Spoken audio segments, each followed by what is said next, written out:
थारकन कोई सूचना या फिर थारक तक कोई सूत्र की कद के चुनाव हो सके? राम मंदिर में मैंने 1 करोड़ रुपए का सहयोग किया। मुझे पहला तो कांग्रेस के अंदर रहा, फिर ते बीजेपी में हो, तो यो विचारधारा मेल कौन खाई या फिर के वजह रही बीजेपी में आना चाहिए? बीजेपी और आरएसएस इन एक दूसरे का पूरक माने जाए, तो मेरे सुनने में यह भी यही मेरी स्टडी के अनुसार कि भामू जी भी आरएसएस से जुड़े रहे। 2018 के अंदर बीजेपी की टिकट मिला है और वोट आवे तारा 35,612 जी, और जीत को हार को अंतर रहा है 41,000 जी, और अब भी जगह ताना वोट मिले हैं बेही 90,425। जी। यो इतनो अंतर क्या कवर करियो? यो 41,000 से हार भी बाद में 43,000 से जीत।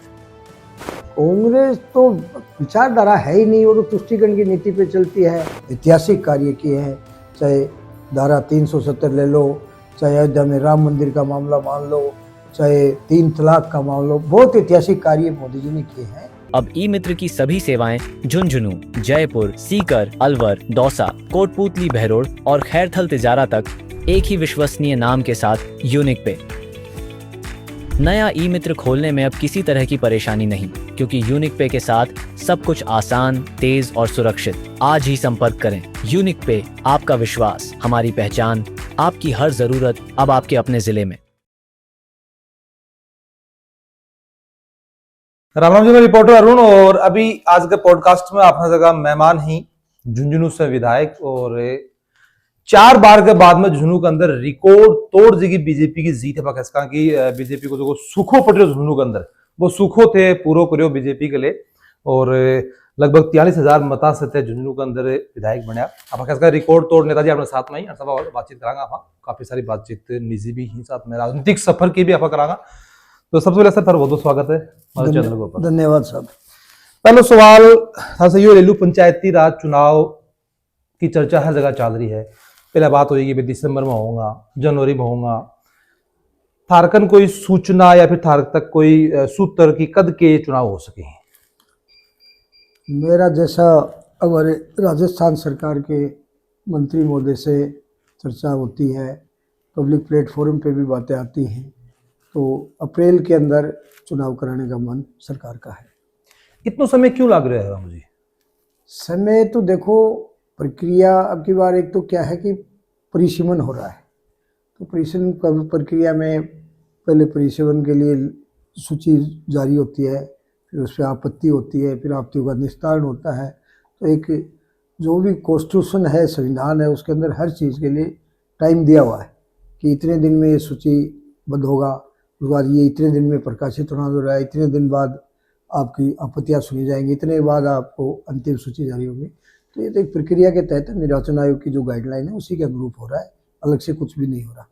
एक विशेष बात तो ये भी है कि पुनर्निरीक्षण का कार्य भी, सघन पुनर्निरीक्षण का कार्य 20 साल बाद हो रहा है। तो अभी ये जब सघन पुनर्निरीक्षण हो जाएगा और मतदाता सूचियाँ फाइनल हो जाएंगी, उसके बाद ही निर्वाचन आयोग की गाइडलाइन के हिसाब से चुनाव कराया जाना संभव है। तीसरी जो बात इसमें दिख रही है कि अभी सरकार ऐसा नहीं है कि उसके प्रति बड़ी पूरी संवेदनशील है और बहुत गंभीरता से चुनाव कराने के मूड में है। एक इस बार ओबीसी आयोग की जो रिपोर्ट है वो भी इसमें एक महत्वपूर्ण विषय है। बिल्कुल, तो उसकी रिपोर्ट भी आनी है, तो वो भी एक मुद्दा है। तो काफी सारा फैक्टर की वजह से फैक्टर की वजह से है, बाकी पूरी सरकार है वो कटिबद्ध है चुनाव कराने के लिए और टाइम। मुझे पिछले कुछ दिनों से एक मुद्दों जो को काफी हावी रियो कि झुंझुनू के आसपास का जगह गांव ही बन नगर पालिका का नगर परिषद के अंदर मिलानो फिर वापस हटानो, तो ये सब चीजा क्यों हुई कि पहले अपन ने मिलाए गए कि जनता से बातचीत को नहीं करी गई या फिर के हुई बाद में हटानो पड़ो?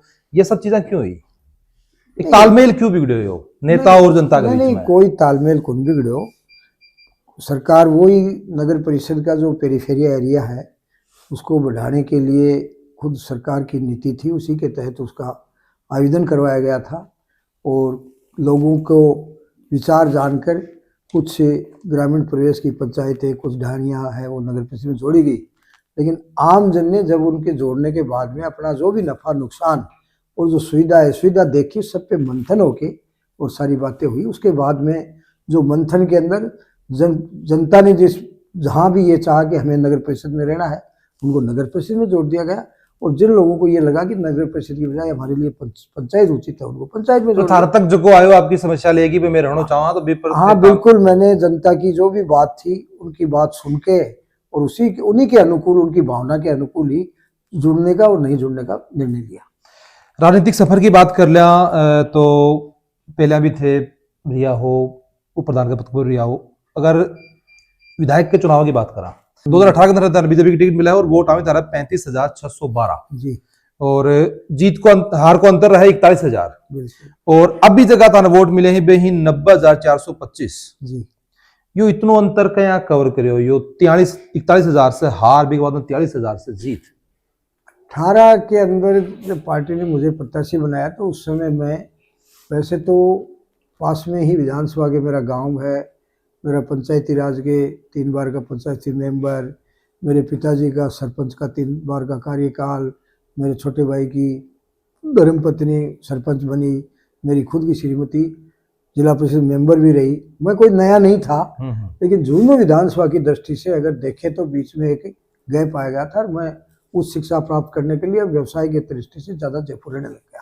तो 35,000 वोट बहुत कम हो गए। 18 का जो चुनाव मेरे को पार्टी ने टिकट दिया तो एक तरह से माने कि मैं जिस दिन यहाँ चुनाव की टिकट मिली, फॉर्म जब मेरा भरा तो मैंने हर दिन उसके बाद में 2024 तक हर दिन चुनाव लड़ा। मैंने मतलब मैं कभी भी बैठा नहीं, मैंने चाहे जनता के बीच में रहा, जनता के जन सेवा के जो भी कार्य थे, चाहे कोई युवाओं से संबंधित कोई खेलों की बात हो। ये बात अरे ठीक है 2018 से पहले तो देखा कौन गया, लेकिन 2018 के बाद में 24 तक सिर्फ थे ही दिखा गया।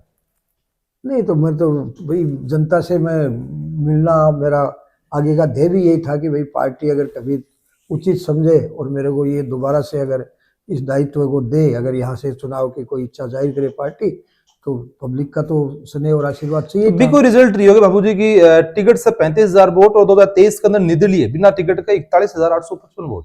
नहीं वो तो देखो हमारा जो पार्टी है भारतीय जनता पार्टी, उसका भी इसमें कारण है, सिर्फ अकेला मेरा नहीं। भारतीय जनता पार्टी 2018 से जब उसके बाद में 2024 तक पहुंची है तो भारतीय जनता पार्टी का ग्राफ भी बहुत ऊपर बढ़ा है। तब से देश की भागदौड़ जब यशस्वी प्रधानमंत्री मोदी जी ने जब संभाली है, उसके बाद में जो उन्होंने नए नए हर क्षेत्र में आयाम स्थापित किए हैं, बहुत तरह के ऐतिहासिक कार्य किए हैं, चाहे धारा 370 ले लो, चाहे अयोध्या में राम मंदिर का मामला मान लो, चाहे 3 तलाक का मामला, बहुत ऐतिहासिक कार्य मोदी जी ने किए हैं। तो उनके नेतृत्व में देश या तो बीजेपी की बात होगी, थारी अगर इंडिविजुअल बात करा तो थारे भी पार्टी के साथ में 35,000 वोट और फिर खुद का 2023 के अंदर 41,000 वोट। उसका कारण यह है कि जनता के बीच में मैं 18 और 24 के बीच में जो कार्यकाल रहा है उसमें हर तरह की सामाजिक, राजनीतिक, आध्यात्मिक सब गतिविधियों में, चाहे महिलाओं के कोई गरीबों की शादी ब्याह की बात हो, चाहे खेल खिलाड़ी की बात हो, चाहे राम मंदिर की बात हो, चाहे कोई समाज। अब जो राम मंदिर में कितना पैसा दिया थे? राम मंदिर में मैंने 1 करोड़ रुपए का सहयोग किया और वो बुलाओ भी आयोगी तन बिल्कुल, मैं पूरे झुंझुनू जिले से एक अकेला व्यक्ति था जिस दिन प्राण प्रतिष्ठा हुई अयोध्या में। नाम वाम भी लिखा गया क्या बड़े? नहीं ऐसा कोई मैंने तो देखा भी नहीं, ऐसी कोई बाकी नाम को तो मेरे हिसाब से कोई लाल साहब कोई विषय भी नहीं है ऐसा, मेरी आस्था थी और मैंने दे दिए मेरे 1 करोड़ रुपए। के बाद में बात कर 2024 की, तो 24 के अंदर रिजल्ट काफी शानदार आवा है, 43,000 वोटों का अंतर रहा है और रिकॉर्ड तोड़ नेताजी की एक छवि बनाओ हो। पहले से उम्मीद कितनी की था ना कि भाई इतना रिकॉर्ड आप तोड़ देंगे, फिर आएंगे जीत जाऊंगा, फिर क्या हो बी टाइम जब सुबह 8 बजे थे गया हाथ सेठ मोतीलाल कॉलेज, ये दिमाग के अंदर विचार चल रहे हो कि क्यों हो? जीत के बारे में तो पूरा आत्मविश्वास था, लेकिन 20,000 तक की जीत तो मैं मान रहा था, लेकिन ये 43,000 की जो जीत हुई ये तो बड़ी अप्रत्याशित थी। मैंने भी नहीं समझो मैंने भी नहीं सोचा ना बिल्कुल ना, मैं भी कौन सोचा कोई पगड़ा के देखे मैं 23,000 कुण गिर गया, ये तो कहना लग रहा है। नहीं आया कि तो बात कोई बेचारा गिरा तो खैर सब लोग खूब गिरा। नहीं मेरे समर्थन खूब मिलो हर वर्ग को। देखो समर्थन में मैं एक और बताऊंगा ना कि हर चुनाव में या हर प्रत्याशी के साथ क्या हुआ है, एक तो बड़ा बुजुर्ग होए, एक हम उम्र होए, एक युवा होए, एक मातृशक्ति हुए।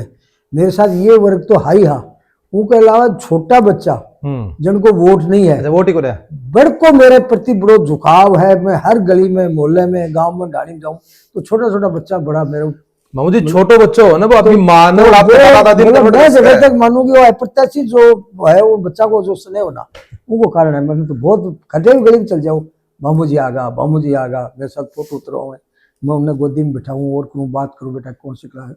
मैं तो सोचूंगी वो जो अधिक मार्जिन है 20,000 वो बच्चा का कारण है। चुनाव के अंदर थारा नजदीकी से देखियो भी हो, चुनाव के अंदर कहानी होगी कि लास्ट टाइम तो तारा अब मुंह से आवाज निकलनी बंद होगी, गलो खराब हो गो, ये सब चीजें क्या कंट्रोल करी थे? नहीं ये तो देखो मौसम का भी एक डिपेंड करता है, फिर उस समय उम्र का भी फर्क होगा कि? नहीं उम्र का तो कोई नहीं, सुबह से हम कहीं मान लो कोई मीटिंग में कोई पानी ठंडा गर्म हो गया, कोई इस तरह का कोई हो जाता है तो उसमें मामू जी ये उम्र के अंदर भी चेहरे पर चमक है पूरी, को क्या राज है? नहीं नहीं ये तो जनता को जो आशीर्वाद बढ़ता जा जो है चमक तो बढ़ती जाएगी कम तो नहीं हो गया। तो मेरे लिए मैं भारतीय जनता पार्टी ने के लिए धन्यवाद दूँ हूँ कि मैं कहें कि पार्टी को मेंबर हूँ, जो ग्राफ भी पूरे विश्व के अंदर बहुत तेजी से ऊपर बढ़ रहा है और बगैर आशीर्वाद के कारण मेरे भी चमक बढ़ती जाएगी। मामू जी पहले थे कांग्रेस के अंदर हा, फिर थे बीजेपी में आओ हो, तो यो विचारधारा मेल कौन खाई है, फिर के वजह रही बीजेपी में आने पीछे?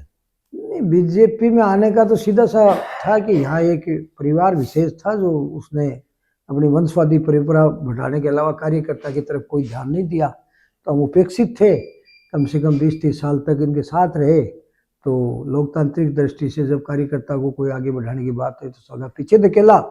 और भारतीय जनता पार्टी का जब कांग्रेस में रह के अध्ययन किया तो पार्टी को देखा कि ये तो कार्यकर्ता आधारित पार्टी है, संगठन सबसे सर्वोपरि है, पहले देश फिर संगठन, और तो इस छोटे छोटे लोगों को बहुत बड़े बड़े स्तर पर पार्टी लोकतांत्रिक तरीके से पद दे रही है।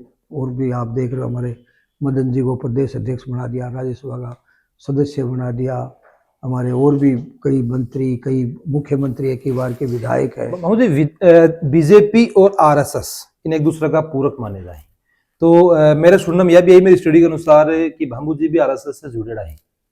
नहीं राष्ट्रीय स्वयं सेवक संघ एक बहुत अच्छा संगठन अरे है। एक फोटो देखी मैं। हाँ हाँ बिल्कुल, मैं राष्ट्रीय स्वयंसेवक के प्रति बड़ा मेरी आस्था है और बहुत अच्छा संगठन है, और उसमें बहुत राष्ट्रवादी और जो भी राष्ट्र निर्माण की जो बात है, अनुशासन की कांग्रेस बात है। इतने खिलाफ क्यों आरएसएस के पीछे के कारण है? कांग्रेस तो विचारधारा है ही नहीं, वो तो तुष्टीकरण की नीति पे चलती है, एक धर्म को दूसरे धर्म से दूर करना, एक जाति को दूसरे से, इस तरह के कारण से जो भी कुछ है उसका छोटा मोटा बचा है, अभी तो कुछ बचा नहीं।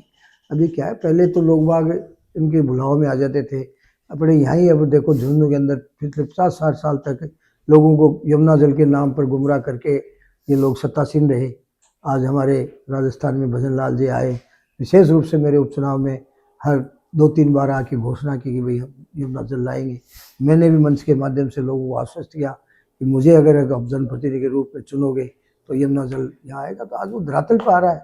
मतलब भारतीय जनता पार्टी कांग्रेस में तो फर्क ये है कि वो तो तुष्टीकरण नीति एक दूसरे को लड़ा के काम करते हैं, भारतीय जनता पार्टी है वो नीतियों पे काम करती है, चेहरा देख के काम नहीं करती। सबका साथ, सबका विकास, सबका विश्वास, सबका प्रयास के मंत्र पर चलने वाली एक पार्टी है। एक अंतिम छोर पे बैठे व्यक्ति को, अंतिम पंक्ति में जो आदमी बैठा है उसके ऊपर उठाने का, उसके जन कल्याण की, दीनदयाल जी की जो नीतियां हैं उनके आधार पर चलने वाली पार्टी है। कांग्रेस में इस तरह का कोई विजन नहीं है।